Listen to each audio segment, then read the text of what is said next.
2024년 7월 14일 참빛교회 주일 예배입니다. 다니엘서 11번째 말씀이고 제목은 불 가운데 함께 하시는 하나님입니다. 본문은 다니엘서 3장 24절, 25절 제가 읽겠습니다.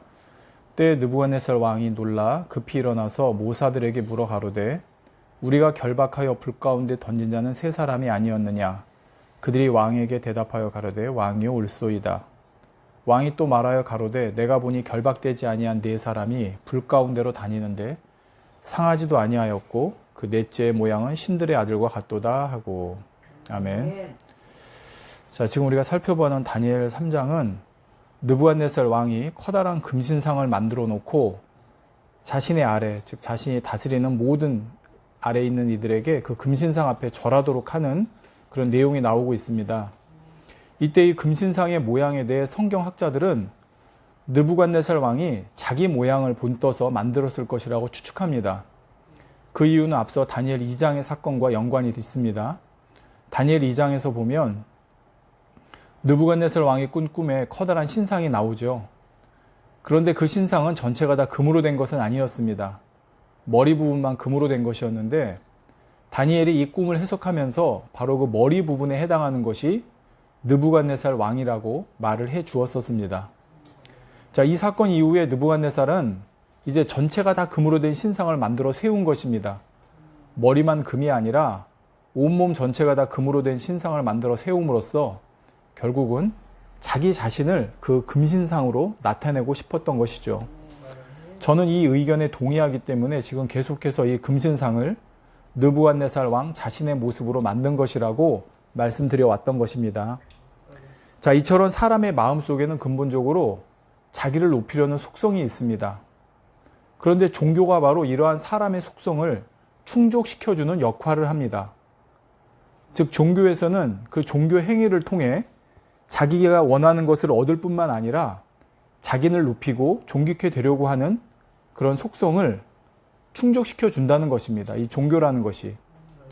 자, 그런데 기독교도 변질되다 보면 바로 이러한 세상 종교와 비슷한 흐름으로 흘러가는 경우들이 있을 수 있습니다. 우리가 높여야 될 분은 오직 주님이시고 존귀케 될 분은 오직 주님이라는 사실을 우리는 꼭 알아야 되겠습니다. 그런데 어떤 사람들은 은근히 주님을 높이고 주님을 존귀케 하는 것처럼 하지만 결국은 그 안에 자기를 높이려는 의도가 숨어 있는 것을 보게 됩니다. 쉽게 말해 반사 이익을 노리는 것이죠. 오늘날 여러분 정치하는 데를 보면 알 것입니다. 어느 정당의 대표를 막 이렇게 치켜 세우고 그럴 때 그게 그 사람을 올려 세우려는 목적도 있지만 결국은 뭡니까? 그 사람을 올려 세움으로써 자기가 높아지려는 의도가 있지 않습니까? 또 그 정당 대표 옆에서 막 사진을 한 장이라도 더 찍으려고 안간힘을 쓰지 않습니까? 그 이유가 뭡니까? 바로 그 옆에 자기 얼굴이 같이 나오게 함으로써 자기도 덩달아 반사 이익으로 높아지고 인지도가 높아지려고 하는 그런 의도가 있는 것입니다. 기독교도 똑같다는 것입니다. 다들 말로는 오직 주님만이 높임을 받으시고 영광을 받으소서 고백을 하지만 실제로 그렇게 함으로써 반사 이익을 누려 자기가 높아지고 자기가 존귀케 되려는 이러한 마음이 있다고 그러면 그건 반드시 사단의 송사거리가 될 수 있다는 것을 알아야 된다는 것입니다. 물론 주님께서는 주님의 뜻과 또 하나님 나라 필요에 따라 어떤 사람에게는 권세를 주시고 또 어떤 사람에게는 존귀케 되는 영광을 주실 때도 있습니다. 그런데 사람이 그렇게 높임받고 권세가 주어지면 어느새 그것이 자기가 잘해서 받은 것처럼 착각할 수가 있기 때문에 그러면 그 사람은 나중에는 또 자기가 더 잘해서 더 많은 것을 받으려고 하는 이런 쪽으로 흘러갈 수 있는 경향이 있기 때문에 우리는 꼭 다른 종교와 달리 높임받고 존귀케 될 분은 오직 주님 한 분뿐이라는 것을 반드시 명심해야 된다는 것을 이 시간 다시 한번 강조드립니다. 자, 느부갓네살 왕도 그 어마어마한 제국을 다스리는 자리에서 자기에게 허락된 하늘에서 주신 권세잖아요, 이것도. 그 권세 안에서 그 분수 안에서 만족했으면 됐을 텐데 그만 선을 넘고 말았습니다. 그 결과가 이제 4장에 나오는데 그건 다음 시간에 살펴보고요.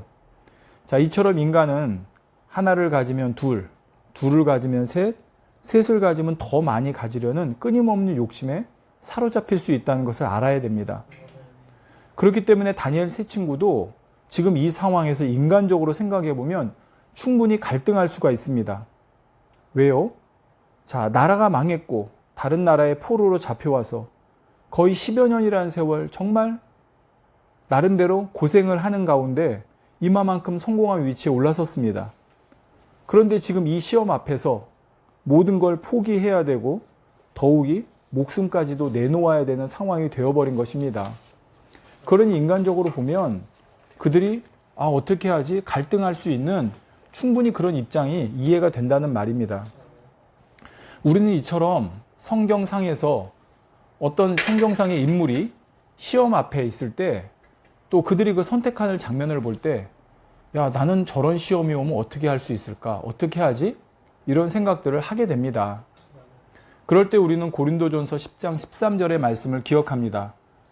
사람이 감당할 시험 밖에는 너희가 당한 것이 없나니 오직 하나님은 미쁘사 너희가 감당하지 못할 시험 당함을 허락지 아니하시고 시험 당할 즈음에 또한 피할 길을 내사 너희로 능히 감당하게 하시느니라. 사실 얼마나 다행인 말씀입니까? 하나님께서 우리가 감당할 만한 시험만 주시고 또 혹시 그 시험을 감당하지 못하면 피할 길까지 주신다고 합니다.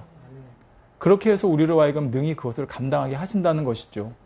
그렇기 때문에 이 말씀은 성경에서 나오는 어떤 시험의 장면 앞에서 나를 대입해 봤을 때 한편으로 위안이 되는 말씀이기도 합니다. 그런데도 이처럼 하나님께서는 우리에게 감당할 만한 시험 주시고 시험 당할 쯤에 피할 길을 주시고 그래서 우리로 하여금 능히 감당하게 하신다고 분명히 말씀하셨는데 그런데도 우리는 막상 우리 삶 가운데 아주 조그마한 시험이라도 만나게 되면 어떻게 기도하기 바쁩니까? 빨리 여기서 벗어나게 해주세요. 피할 길을 주세요. 이런 기도하기가 바쁩니다. 그러다 보니까 이 시험을 내가 감당할 수 있는지 생각해 볼 겨를도 없고 하나님께서 왜 나에게 이런 시험을 허락하셨는지 기도해 볼 겨를도 없이 무조건 빨리 지나가기만을 바라게 된다는 것입니다. 하나님께서 분명히 목적하신 바가 있어서 그 시험을 허락하셨을 텐데 하나님께서는 분명히 목적하신 바가 있어서 이 훈련을 하라고 하신 것일 텐데 그냥 이 훈련 빨리 끝났으면 좋겠다라는 생각만 하면 그 훈련의 목적을 달성하지 못하지 않겠습니까?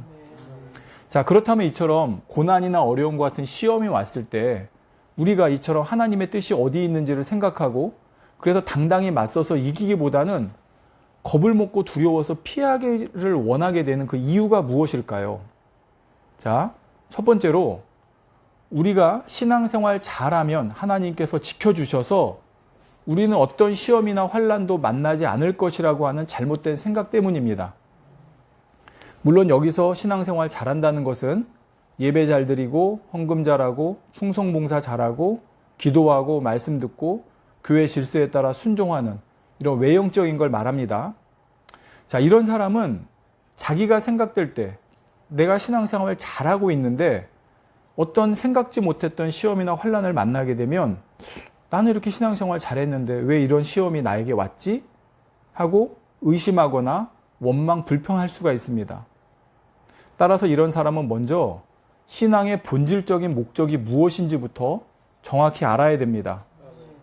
물론 우리가 신앙생활하는 궁극적인 목적은 당연히 구원입니다. 그런데 이 구원이라는 것이 단순히 죽어서 천국 가는 것을 말하지 않습니다.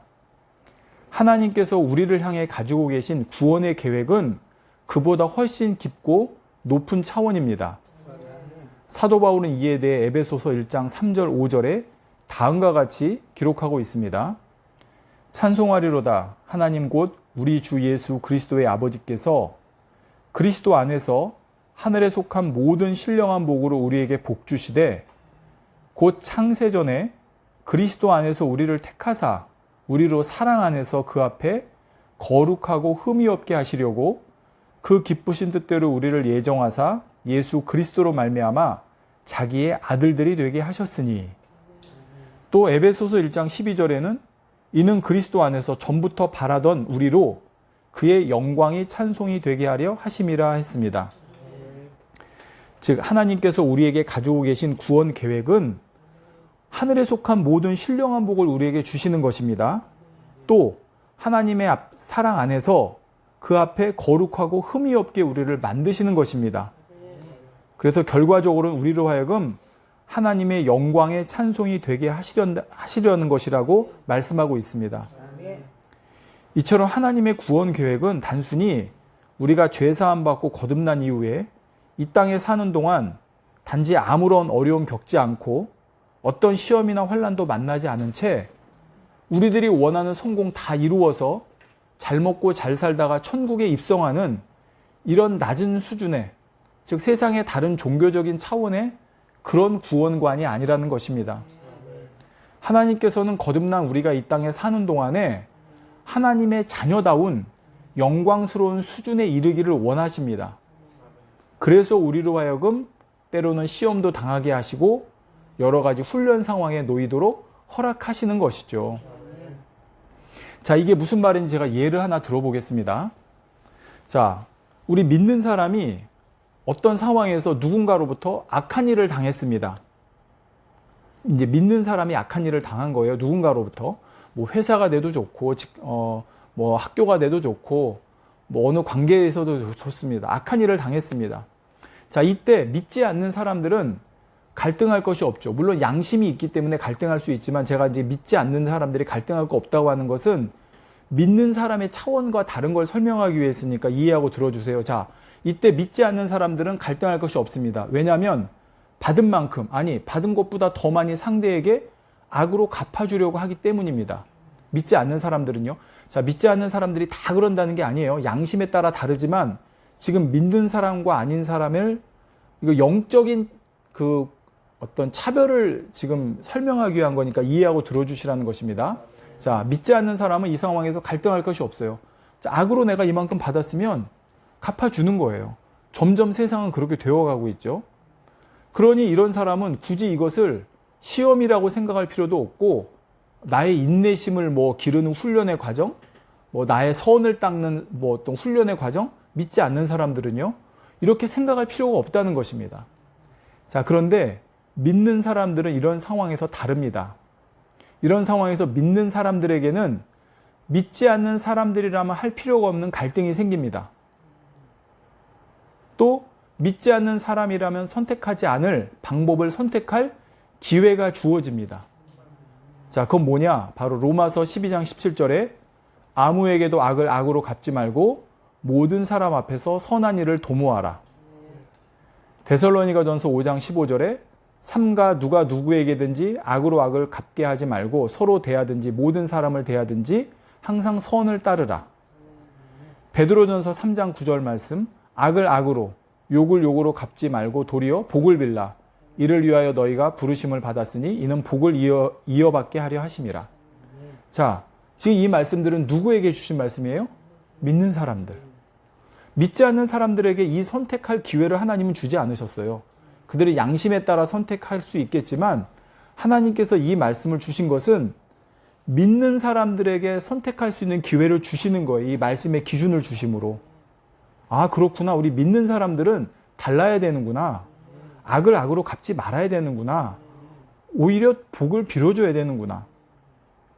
이런 말씀은 오직 믿는 자들, 즉 하나님의 자녀들이 하나님의 자녀다움을 이룰 수 있는, 그래서 바로 그들에게만 허락되어지는 기회의 말씀이라는 것입니다. 여러분, 이게 되게 중요해요. 우리가 하나님을 아버지라 부르잖아요. 여러분, 세상 사람들이 하나님을 아버지라 부릅니까? 안 불러요. 그들에겐 그런 특권이 안 주어졌어요. 요한복음에 말씀하잖아요. 하나님의 자녀된 권세를 받았다고. 자녀된 권세, 그 특권이 뭐예요? 하나님을 아버지라 부를 수 있는 거예요. 이거는 세상 사람들과 너무나 큰 차이점이에요. 근데 우리가 이걸 잊고 산다는 거예요. 세상 사람들 하나님을 아버지라 부를 수 없어요. 아니, 부를 이유가 없어요, 그들은. 근데 우리들 하나님을 아버지라 부른다는 거예요. 자, 이 말씀도 마찬가지예요. 악을 악으로 갚지 않는 거. 세상 사람들에게 이를 하라고 하지 않아요. 이 말씀은 하나님의 자녀인 우리들에게만 허락된 특권이에요. 아, 그렇구나. 이건 우리만 할 수 있는 거구나. 믿는 자들만. 믿는 자들에게만 하나님이 주신 특별한 기회이구나. 그러니까 여러분, 우리가 뭐 연극이나 영화 같은 데 보면 악역이 나오고 또 선한 역할이 나오잖아요. 그쵸? 예.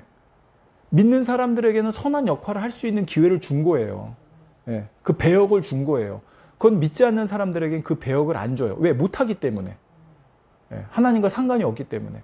그러니까 하나님께서는 우리 믿는 자들에게 이 땅에 살아가는 동안에 곳곳에서 선한 역할을 할 수 있는 배역을 주신 거예요. 네. 물론 이런 기회가 주어졌다고 해서 모두가 그 말씀대로 선택하지는 못합니다.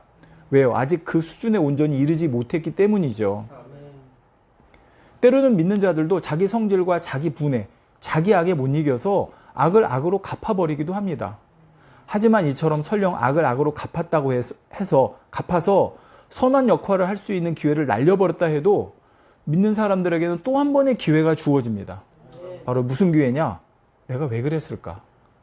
그 말씀대로 할 걸. 내가 하나님 말씀대로 순종해 볼 걸 하고 하는 후회의 기회 말입니다. 자, 이것이 바로 믿는 자와 믿지 않는 자의 차이라는 사실을 우리가 알아야 됩니다. 이러한 훈련, 이러한 기회는 오직 믿는 자에게만 허락된 훈련이에요. 여러분 보면 뭐 그런 특공대 훈련 같은 거 있죠? 예, 뭐 특수부대 훈련 같은 거. 아무나 받는 게 아니잖아요. 예. 그냥 비실비실하고 아무 힘도 없고, 이런 사람한테 그 특수훈련 시킵니까? 아니에요. 어느 정도 그 기본적인 체력과 그런 준비가 된 사람을 그 훈련시킨단 말이에요. 똑같은 거예요. 믿지 않는 자들에게는 그 안에 성령이 안 계세요.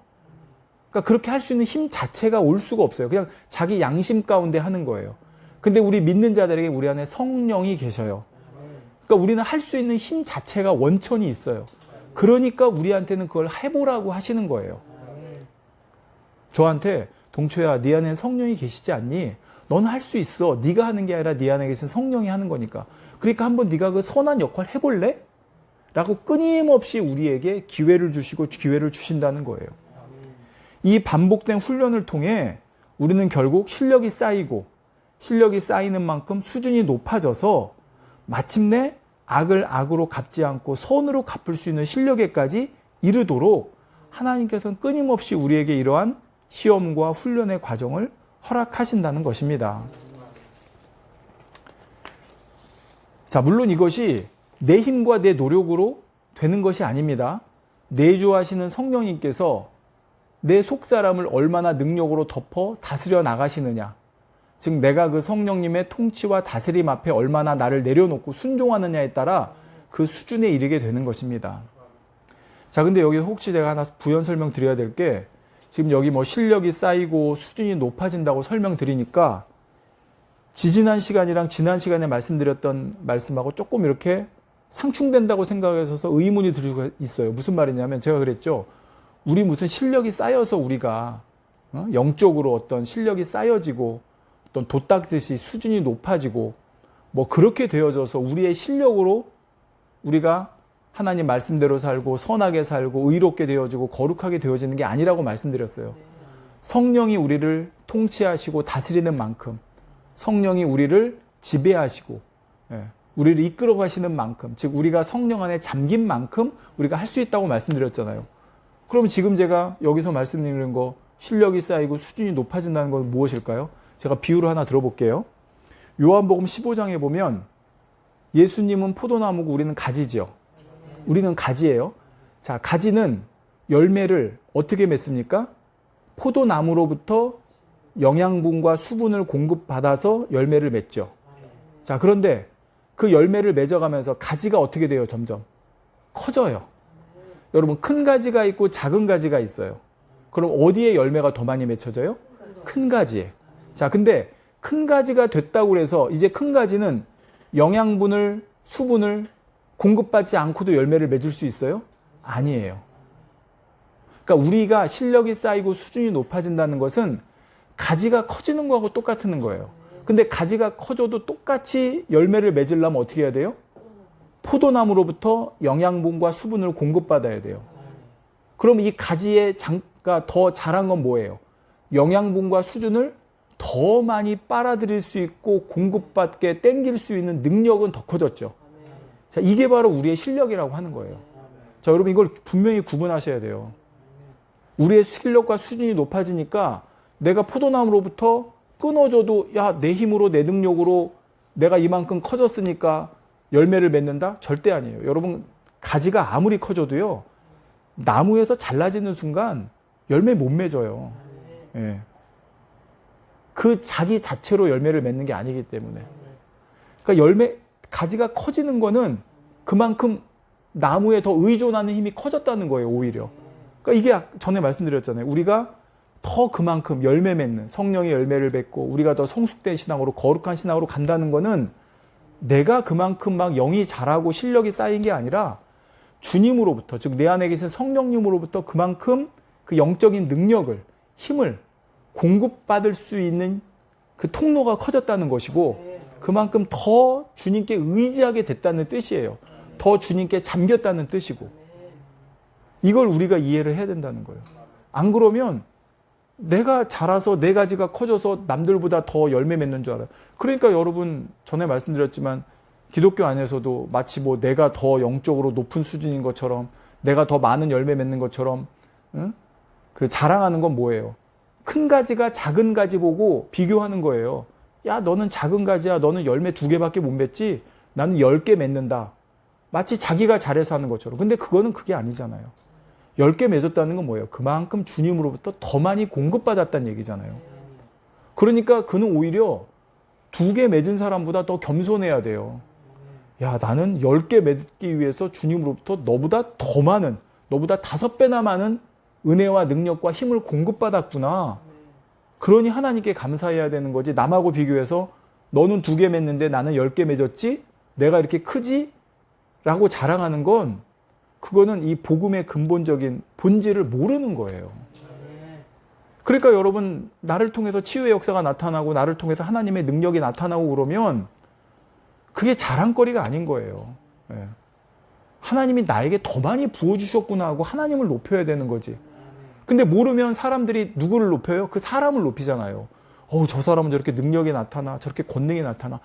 그 능력과 권능을 통해 쓰신 하나님을 높여야 되는데, 그러니까 이건 뭐예요? 복음을 모르라서 그러는 거예요. 복음을 모르니까.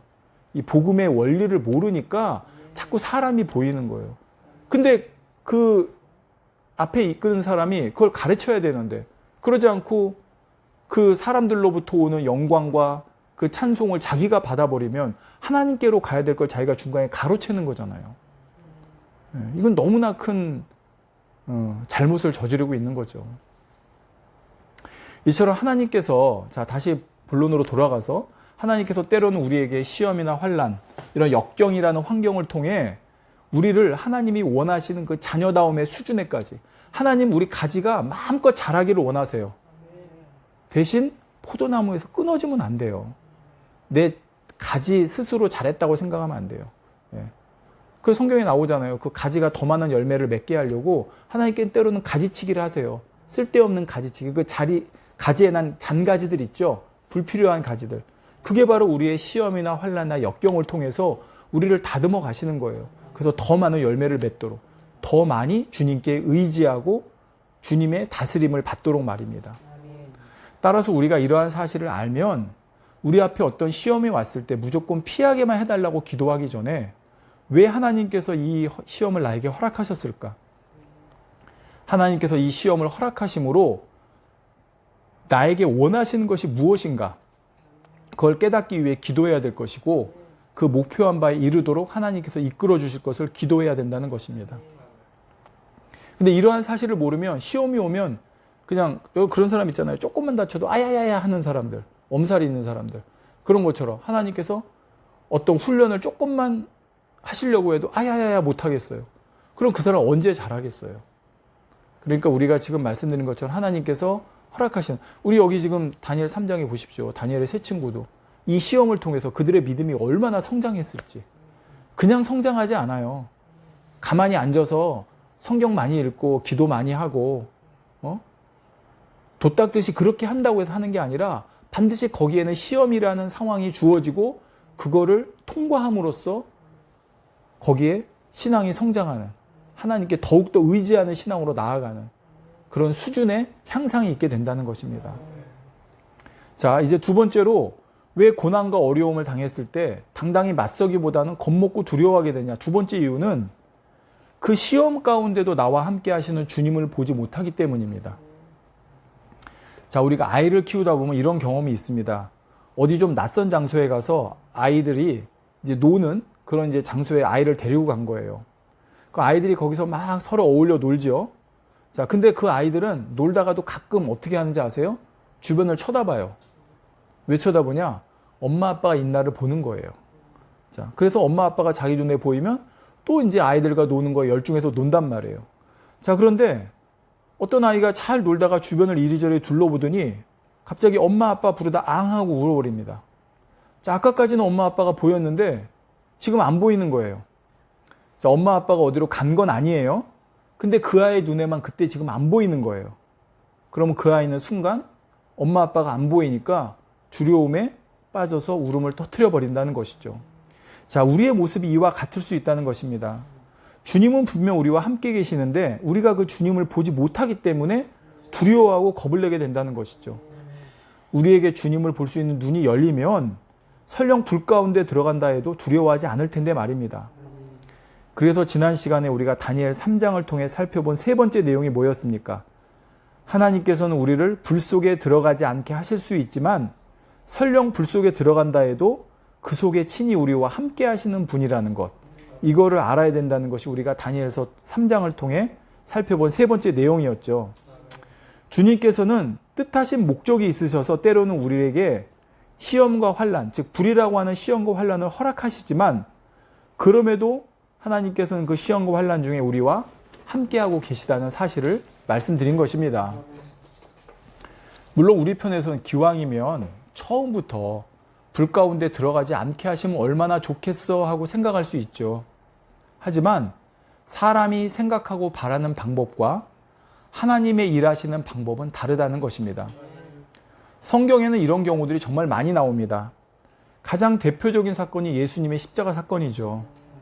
예수님은 십자가상에 달리셨을 때 자기를 비웃고 조롱하는 무리들 앞에서 네가 십자가에 내려와서 네가 하나님의 아들인지 네가 그리스도인지 증명해 보라고 하는 그 조롱 앞에서 예수님께서는 십자가에 내려오셔서 자기를 그리스도로 증명한 것이 아니라 끝내 십자가상에서 모든 물과 피를 다 쏟으심으로 그리스도가 되셨습니다. 여러분, 우리 사람의 생각 같으면 어떻겠어요? 내가 십자가에 달려있는데 저 밑에서 누가 나를 야, 네가 그리스도인지 증명해봐라. 조롱해요. 그러면 그냥 우리는 당장 나를 드러내고 싶어 할 수가 있단 말이에요. 짠 내려와가지고 봐라. 내가 그리스도지 않느냐. 내가 하나님의 아들이지 않느냐. 나에게 이런 능력이 있지 않느냐. 근데 하나님의 방법은 그게 아니라는 거예요. 스데반 집사의 순교도 마찬가지입니다.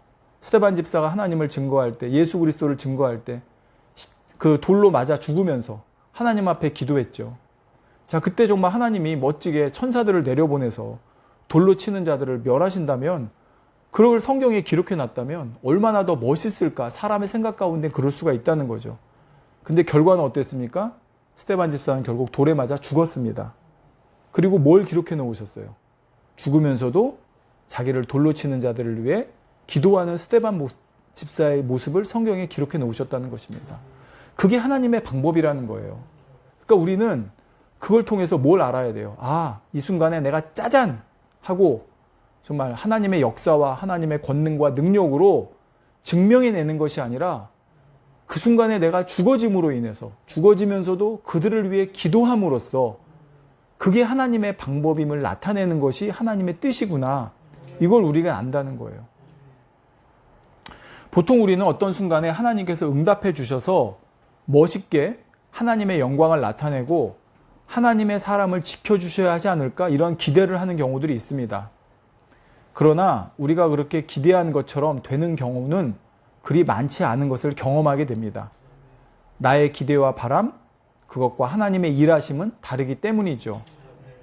이때 우리는 우리 앞에 놓인 문제와 상황에 집중하다 보면 정작 중요한 것을 놓치게 됩니다. 바로 주님을 바라보고 주님께 집중하는 것. 주님이 지금 나와 함께하고 계시다는 것을 믿음의 눈으로 바라보는 것을 놓친다는 것이죠. 문제만 바라보면 문제는 더 커지고 주님은 보이지 않습니다. 반면에 주님께 집중하고 주님만 바라보면 어느덧 문제는 더 이상 문제로 보이지 않게 되는 것이죠. 다니엘의 세 친구는 지금 우상 앞에 절하지 않았다는 이유로 풀무불에 던져지게 되었습니다. 정말 풀무불 바로 앞까지 갔을 때 이 정도쯤에서 하나님께서 짜잔하고 뭔가 역사해 주실 줄 알았는데 결국 그들은 풀무불에 던져지고 말았습니다. 그렇다면 하나님께서 이 순간 그 세 사람에게 원한 것이 무엇이겠습니까? 그 상황에서도 나만 바라봐라. 나에게 집중하라. 이거 아니었을까요? 앞서 잠시 말씀드렸지만 우리는 보통 신앙생활 내가 잘하면 내 앞에는 어떤 장애물도 어떤 난관도 어떤 어려움과 고난도 없었으면 좋겠다고 생각하고 그렇게 되기를 바라고 또 그렇게 될 것이라고 믿고 싶어 합니다. 그래서 내 삶의 만사 형통이 내가 신앙생활 잘하고 있는 증거라고 생각하게 되죠. 그런데 이런 생각을 가지고 신앙생활하면 그런 사람은 늘 자기 삶 가운데 내가 지금 잘하고 있겠지 하고 안심할 수 있는 증거를 찾으려고 합니다. 자, 되게 중요합니다. 만사 형통이 신앙생활을 잘하고 있는 증거라고 생각하게 되면 그 사람은 늘 자기 삶 가운데서 내가 잘하고 있겠지 라고 하는 안심할 수 있는 증거를 찾으려고 해요. 반대로 뭔가 조금이라도 형통하지 못한 일이 생기면 그것이 곧 신앙생활을 잘못하고 있는 증거라고 생각하게 되는 것입니다. 자, 이런 사람은 로마서 8장 15절에 너희는 다시 무서워하는 종의 영을 받지 아니하고 양자의 영을 받았으므로 우리가 아빠, 아버지라고 부르짖느니라 말씀하신 대로 이런 사람은 하나님을 아바, 아버지라 부를 수 있는 양자의 영이 아니라 여전히 두려워하고 무서워하는 종의 영을 가지고 있기 때문이라는 사실을 알아야 됩니다. 자, 기독교는 기본적으로 다른 종교와 달리 우리가 믿는 신, 즉 하나님과 우리와의 관계가 다른 종교와 근본적으로 다릅니다. 다른 어느 종교에서 신이 자기를 믿는 자들과 아버지와 아들의 관계로 맺어주는 종교가 어디 있습니까? 다른 종교는 신과 그 신을 섬기는 사람 사이에 지배하는 것이 뭐냐면 공포와 두려움입니다. 즉 공포와 두려움으로 지배하는 것이 다른 종교예요. 여러분, 다른 종교에서 행해지는 종교적 행위들을 한번 생각해 보십시오. 그들이 기도할 때 그 얼굴에 기쁨이나 행복이 있어 보이십니까? 여러분, 저 이슬람 국가 가면 하루에 몇 차례씩 기도하죠, 그 사람들. 예. 정말 어떻게 보면 정말 장엄해 보여요. 그 많은 사람이 그냥 그 사이렌 울리고 시간만 알려주면 아무 데서나 거적 깔고 거기에 장엄함, 비장함 이런 것들이 느껴져요. 그럴 정도로. 근데 그들의 얼굴에 과연 기쁨이나 감사, 행복의 표정이 있냐는 거죠. 뭐 인도의 힌두교든 뭐 불교든 보세요. 그들이 막 거기서 수행하고 고행할 때 그들은 종교적 행위를 통해 자기를 자학하거나 육체에 고통을 주는 행위를 통해서 신을 만족시킵니다. 그렇기 때문에 그들의 그 행위나 종교적인 행위에는 항상 공포, 두려움, 숭고함, 장엄함, 비장함 이런 단어들이 있는 거죠. 자, 기독교도요. 기독교 안에서 만약에 그 신앙생활을 지배하는 것이 공포나 두려움이 되는 순간 그것은 더 이상 기독교가 아닌 종교로 변질될 수 있음을 알아야 됩니다. 우리가 지금 살아가는 이 신약시대 성경을 한번 읽어보십시오. 구약시대하고 좀 달라요. 비장함이나 두려움이 아니라 신약은 곳곳에 기쁨, 감사, 희락을 강조하는 걸 볼 수가 있습니다. 물론 우리가 분명히 하나님을 경외하는 가운데 때로는 얼마든지 두려워하는 마음을 가져야 될 경우도 있습니다. 근데 이때 가지는 두려움은요, 오히려 하나님과 우리의 관계를 회복시키고 그 관계를 깨뜨리지 않기 위한 안전장치와 같은 것으로 주시는 두려움이지 우리의 신앙생활을 지배하는 그 근본 자체가 두려움이 아니라는 거예요. 이 차이를 여러분 이해하셔야 돼요. 성경에서 하나님을 경외하고 두려워해야 되는 말씀이 나오는 건 다시 말씀드립니다. 우리와 하나님의 관계를 유지시키고 혹여라도 하나님과 우리와의 관계가 깨어지지 않도록 하기 위한 안전장치로 두려움이라는 것을 때로는 가져야 된다고 말씀하시는 거지, 우리의 신앙생활 전체가 두려움, 공포, 아 내가 지금 이거 잘못하고 있는 거 아닌가? 내가 지금 잘하고 있나? 그럼 증거가 뭔가? 혹시 뭐라도 조금 어긋나면 내가 뭐 잘못했나? 이러한 전반적인 신앙생활 자체를 두려움이 지배하는 신앙생활을 하는 것, 그거는 기독교가 아니라는 거예요. 종교화 된다는 거예요. 그래서 두려움이 우리를 지배하는, 신앙생활을 지배하는, 그리고 조종하는 수단이 되어서는 안 된다는 것입니다. 그러니까 여러분, 기독교 안에서도 어떤 목회자가 성도들을 두려움으로 지배하고 조종하려고 한다고 그러면 그건 더 이상 거기에 기독교적인 근본적인 본질이 사라진 것을 알아야 되는 거예요. 예. 그렇다고 여러분, 목회자가 때로는 여러분 하나님을 두려워할 줄 알아야 됩니다. 하나님 무서운 줄 알아야 됩니다. 이런 말 하지 말라는 게 아니에요. 당연히 우리는 하나님 두려워할 줄 알고 무서워할 줄 알아야 돼요. 근데 그거는 뭐라고 그랬죠? 하나님과의 관계가 깨어지지 않도록 하는 최소한의 안전장치로 우리 마음에 기본적으로 가지고 있어야 되는 것이지, 하나님 두려워해서 벌 줄까봐, 하나님이 우리 떼찌할까봐, 내가 지금 뭘 잘못하고 있기 때문에 하나님께서 나에게 어떤 징계를 주실까봐, 이런 두려움 가운데 신앙생활하는 어떤 그렇게 조종하는 수단으로 사용해서 안 된다는 것이죠. 그래서 두려움 가운데 신앙생활하는 사람은 자기도 쉽게 정죄할 뿐만 아니라 다른 사람도 쉽게 정죄합니다. 그렇기 때문에 그런 사람은 고난 중에 기뻐하고 감사라는 하나님의 말씀이 그 신앙생활에 있을 수가 없어요. 고난이 오면 오히려 더 깊은 두려움에 빠지게 되고, 고난 중에 함께 하시는 하나님을 바라볼 생각조차 못하게 된다는 것입니다. 제가 비유를 하나 들어보겠습니다. 예를 하나 들어볼게요. 자, 두려움 가운데 신앙생활하는 어느 교회가 있습니다. 자, 그 교회에서 수련회를 갔습니다. 수련회 기간 중에 운동회를 하는 날이 있었습니다. 그런데 그 운동회를 하는 날 아침부터 뭔가 하늘이 좀 수상쩍습니다. 그러더니 아니나 다를까 운동회를 시작하는데 순간 하늘에서 장대 같은 비가 쏟아지기 시작하는 거예요. 자, 그러면 이때 두려움이 지배하는 신앙생활하는 교회 성도들이라면 무슨 생각을 할까요? 우리가 뭔가 하나님 앞에 합하지 못했나? 이 수련회를 놓고 체육대회를 놓고 기도했는데 우리의 기도의 양이 부족했나?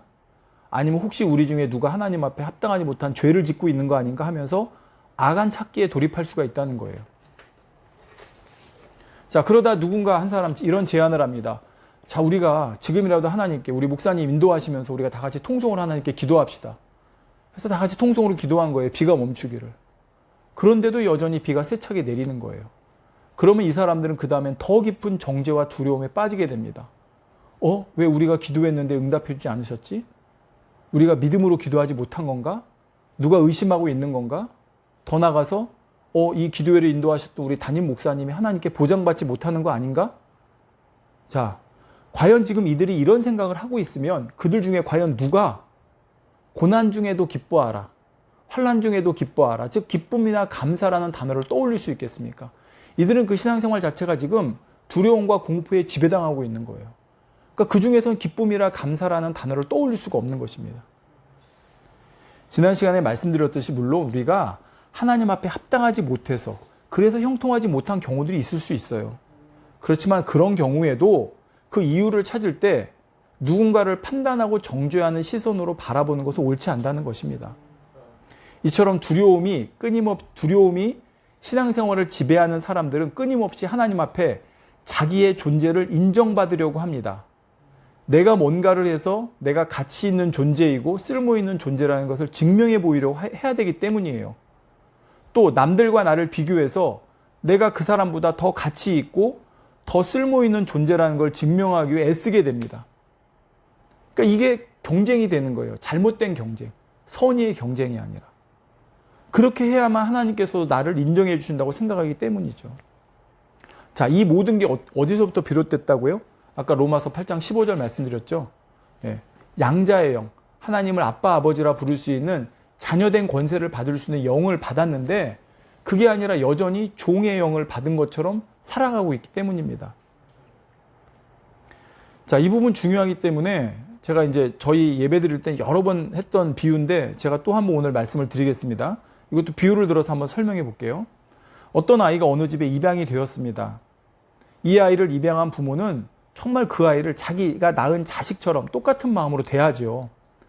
그런데 이 아이 편에서는 그런 부모의 마음을 헤아리지 못했습니다. 그렇기 때문에 이 아이는 슬슬 부모님의 눈치를 보기 시작합니다. 혹여 어느 날 아침에 늦잠이라도 자면 부모님께 혼나지 않을까? 이런 생각이 들고, 또 밥을 먹으면서도 내가 좋아하는 반찬만 너무 많이 먹으면 부모님이 싫어하지 않으실까? 이런 생각이 들고, 학교 가서 공부할 때도 내가 혹시 공부 못해서 시험 성적이 낮으면 부모님이 실망하지 않을까? 이런 생각에 사로잡힙니다. 어느 날 집 소파에 앉아서 TV를 보다가도 설거지하는 어머니를 보면 내가 지금 이렇게 앉아서 TV에 소파에서 TV 볼 게 아니라 저 어머니 하시는 저 설거지를 내가 해야 되는 거 아닌가? 내가 밥값이라도 해야 되는 거 아닌가? 이런 생각을 하게 된다는 것이죠. 즉 이 아이는 늘 자기 존재에 대한 불안함으로 눈치를 보고 있는 것입니다. 그리고 이렇게 눈치를 보는 궁극적인 이유는 혹시 내가 다시 파양돼서 쫓겨나지 않을까 하는 생각을 하기 때문이죠. 그렇다면 지금 이 아이의 문제가 무엇입니까? 자신의 존재, 자기의 정체성, 부모님과의 관계에 대해 정확하게 확립되지 않았기 때문입니다.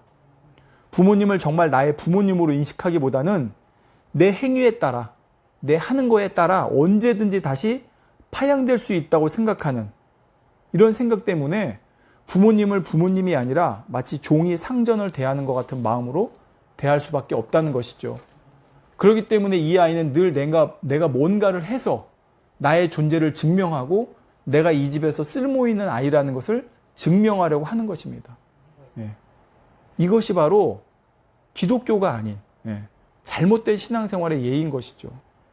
부모님은 그 아이 자체로서 소중한 나의 아이로 여기고 있는데 말입니다. 그러니 이런 사람은 혹여 어려움이나 고난을 당할 때 부모님께 먼저 나아가기보다는 왜 이런 문제가 생겼을까? 혹시 부모님이 이걸 알았을 때 나 혼나지 않을까? 이런 두려움이 휩싸인다는 것이죠. 우리 신앙도 마찬가지입니다. 하나님의 관계가 정확하게 정립되지 않은 사람은 고난이나 두려움이 왔을 때 일단 두렵습니다. 자책하게 돼요. 그러다 보면 오히려 하나님과 더 멀어지는 쪽으로 도망가게 됩니다.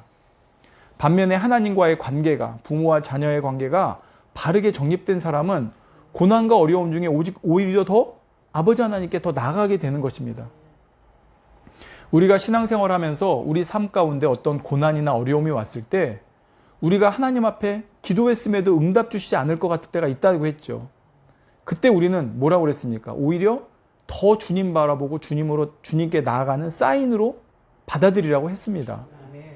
우리 신앙생활에서 맞는 고난과 어려움은 결국 우리로 하여금 주님만을 바라보고 더욱더 성숙된 신앙으로 나아갈 수 있게 하는 비료와 같은 그런 재료 역할을 한다는 것입니다. 자, 성도님들, 우리가 이 땅에 사는 동안 어려움과 고난은요, 사실 믿는 자나 믿지 않는 자나 비슷하게 찾아옵니다. 다만 그 어려움과 고난에 어떻게 반응하느냐의 차이가 있을 뿐이에요. 믿는 사람들은 고난과 어려움 중에도 주님을 바라봄으로 감사하고 기뻐할 수 있습니다. 그리고 그 모습을 통해 믿지 않는 사람들이 어떻게 저 사람들은 저런 고난 중에도 기뻐하고 감사하지? 그래서 하나님을 만나고 영광 돌리게 되는 거예요. 그러나 믿지 않는 사람들은 그때 반응이 어떻게 되느냐? 오히려 신까지도 모욕하는 발언을 하고 그런 발언을 서슴지 않는 걸 볼 수가 있죠. 자, 그렇다면 믿는 사람들은 어떻게 고난과 어려움 가운데 주님을 바라보며 더 기뻐하고 감사할 수 있을까요? 그것은 바로 그 고난과 어려움 가운데도 나와 함께 하시는 주님을 볼 수 있는 믿음의 눈이 있기 때문입니다. 자, 이게 바로 믿는 자와 믿지 않는 자의 차이예요. 자, 우리가 믿는 자라고 하는, 즉 그리스도인이라고 하는, 믿는 자라고 하는 그 자격은 뭐냐면, 믿는 사람과 차이가 뭐냐면 고난과 어려움 중에도 나와 함께 하시는 주님을 바라볼 수 있는 믿음의 눈을 가졌느냐 갖지 못했느냐의 차이라는 거예요. 그러면 나를 점검해 보면 돼요.